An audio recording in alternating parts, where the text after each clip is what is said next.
The Lombard Kingdom, despite its ambitions, was never truly unified in purpose or governance. Instead, it existed more as a loose patchwork of fiercely independent duchies, each operating with considerable autonomy.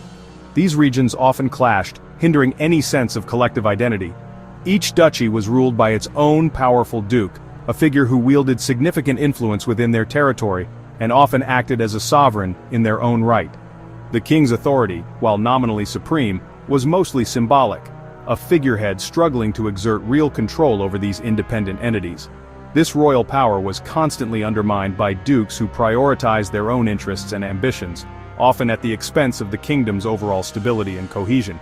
This decentralized system, characterized by competing power centers, inevitably bred instability and internal strife. The lack of central authority made coordinated action, whether in response to external threats or internal disputes, nearly impossible to achieve.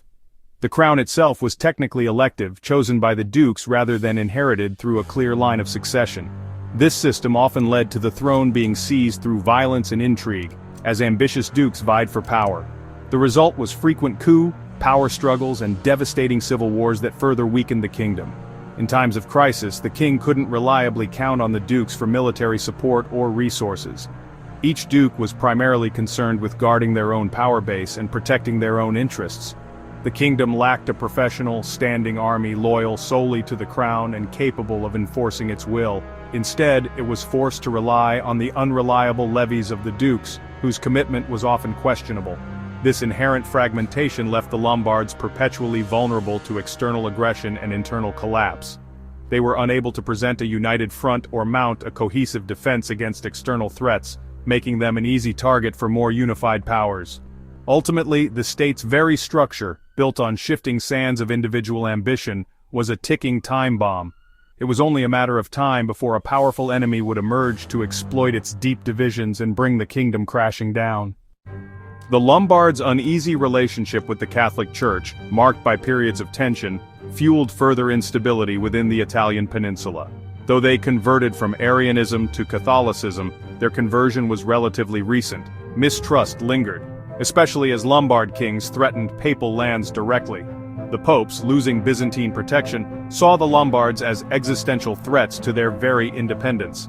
Desperate, the papacy sought a new protector: the rising and devoutly Catholic Franks. By allying with the Franks, the popes created a powerful anti-Lombard bloc.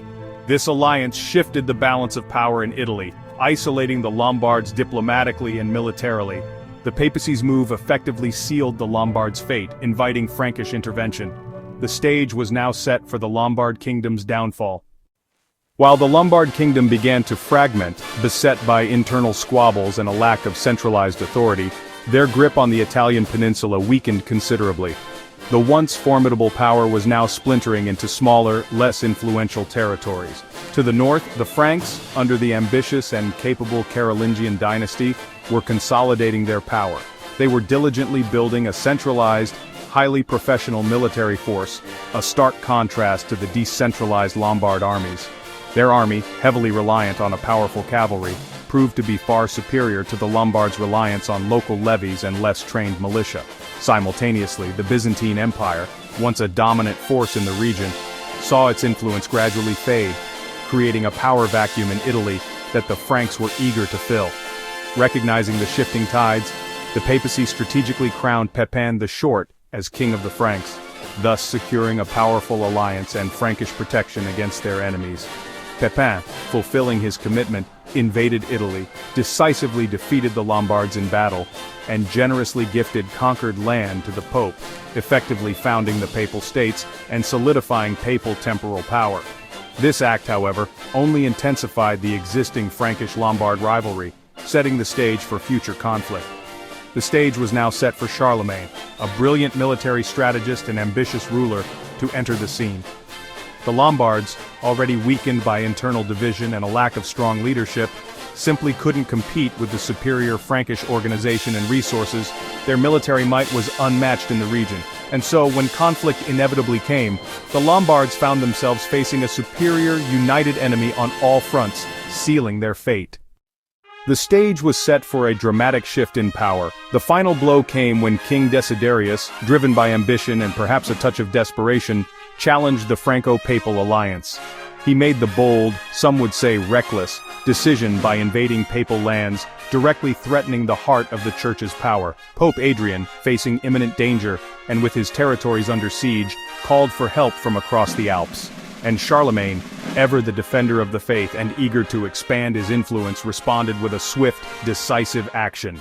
He launched a well-coordinated, two-pronged invasion, splitting his forces to maximize their impact. The Lombard defenses, stretched thin and perhaps ill-prepared, quickly collapsed under the Frankish onslaught. King Desiderius, realizing the gravity of the situation, retreated to the fortified city of Pavia, hoping to withstand a siege, which Charlemagne promptly initiated. Isolated and starving within the city walls, the Lombard resistance began to crumble. The Lombards, their supplies dwindling and their morale broken, surrendered after months of relentless siege. Charlemagne, in a move that solidified his power, deposed Desiderius from his throne. He then boldly declared himself King of the Lombards, a title that signaled a new era in the region.